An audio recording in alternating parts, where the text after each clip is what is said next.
राधे राधे। कुंज बिहारी श्री हरिदास, श्री श्यामा प्यारी कुंज बिहारी और जय जय श्री हरिदास दुलारी।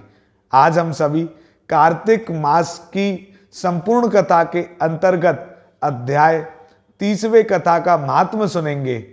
और आप सबसे पहले तो अपना ध्यान बांके बिहारी जी महाराज के श्री चरणों में केंद्रित करें और कथा का आनंद लें।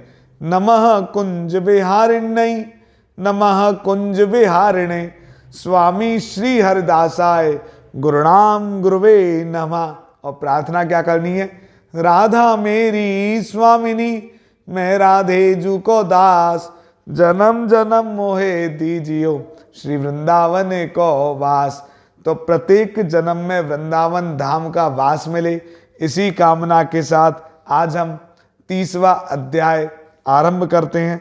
भगवान श्री कृष्ण जी सत्यभामा से बोले, हे प्रिय, नारद जी के वचन सुनकर महाराजा प्रतु बड़े विस्मित हुए। अंत में उन्होंने नारद जी का पूजन करके उनको विदा किया। इसी कारण माघ, कार्तिक और एकादशी मुझे अत्यधिक प्रिय हैं। वनस्पति में तुलसी, महीनों में कार्तिक और सभी तिथियों में एकादशी और क्षेत्रों में श्री द्वारिका जी मुझे बहुत प्रिय हैं। जो प्राणी जितेंद्रिय होकर इनका सेवन करते हैं वह यज्ञ करने वाले प्राणियों से भी अधिक मुझको प्रिय होते हैं। जो प्राणी विधि विधान से इनकी सेवा करते हैं उनके समस्त पाप नष्ट हो जाते हैं। भगवान श्री कृष्ण जी महाराज के वचन सुनकर सत्यभामा ने कहा, हे नाथ, आज आपने बड़ी अद्भुत कथा सुनाई है कि कैसे दूसरे के पुण्य के फल से कलह जैसी राक्षसी की मुक्ति हो गई। यह प्रभावशाली कार्तिक मास आपको अत्यधिक प्रिय है कि जिसको पति देह का पाप केवल स्नान के पुण्य से नष्ट हो जाता है और दूसरे प्राणी द्वारा किया हुआ पुण्य उनके देने से कैसे मिल जाता है, अब आप मुझे यह बताइए। इस पर भगवान श्री कृष्ण महाराज ने कहा, बिना दिया हुआ पुण्य और पाप जिस कर्म द्वारा मिलता है वह भी सुनो। सतयुग में देश, ग्राम तथा कुलों का दिया पुण्य या पाप मिलता था, किंतु कलयुग में केवल कर्ता को ही पाप और पुण्य का फल भोगना पड़ता है। संसर्ग ना करने पर भी यह व्यवस्था कही गई है। और पाप पुण्य दूसरे को कैसे मिलते हैं उसकी व्यवस्था भी सुनो। पढ़ाना, यज्ञ कराना और एक साथ भोजन करने से पाप पुण्य का आधा फल मिलता है। एक आसन पर बैठने तथा एक सवारी चढ़ने से, श्वास के आने जाने से पुण्य व पाप का चौथा भाग प्राणी मात्र को मिलता है। स्पर्श करने, भोजन करने और दूसरे की स्तुति करने से पुण्य और पाप का छठवां भाग मिलता है। दर्शन करने, सुनने तथा ध्यान करने से मनुष्य को पुण्य और पाप का 10वां अंश मिलता है। दूसरे की निंदा, चुगली और धिक्कार करने से उसका 100वां भाग मिलता है। पुण्य करने वाले मनुष्यों की जो कोई सेवा करता है वह सेवा का भाग लेता है और अपना पुण्य उसे देता है। स्त्री, नौकर और शिष्य के अतिरिक्त जो मनुष्य दूसरे से सेवा करवाकर उसको पैसा नहीं देता तो वह सेवक उसके पुण्य का भागी होता है। पंक्ति में बैठे हुए भोजन करने वालों की पत्तल में जो व्यक्ति लांघता है वह उसको जिसकी उसने पत्तल लांघी है अपने पुण्य का 6वां भाग दे देता है।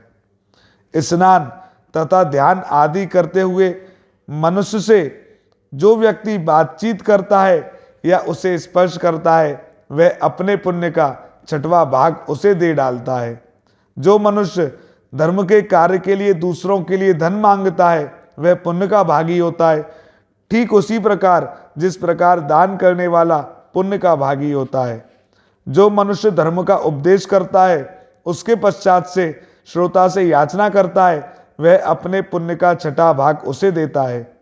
जो मनुष्य दूसरों का धन चुराकर उससे धर्म करता है वह चोरी के पाप का फल भोगता है और शीघ्र ही निर्धन हो जाता है। और जितना धन चुराता है वह पुण्य का भागी होता है।